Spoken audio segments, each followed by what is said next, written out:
All Parties Hurriyat Conference has denounced India's brutal military tactics aimed at suppressing the legitimate struggle for self-determination.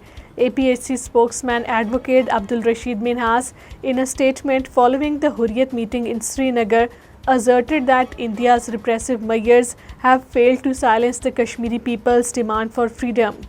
Political analysts have slammed the BJP-led Indian regime's attempts to project an illusion of peace and normalcy in occupied Kashmir, adding that such propaganda cannot obscure the harsh realities on the ground.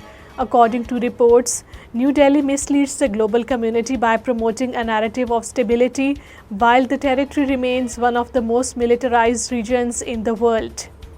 National Conference and the Communist Party of India Marxists boycotted the so-called Union Territory Foundation Day event in Srinagar today.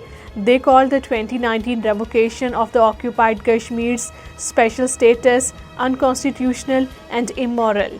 Puppet Chief Minister Omar Abdullah, addressing the civil society in Srinagar, made it clear to India that the mantra of the progress propagated by the Modi regime is meaningless without dignity and honor of the people of the occupied Kashmir. He underscored that the development must be rooted in the preservation of the Kashmiri territory's identity and the fundamental rights.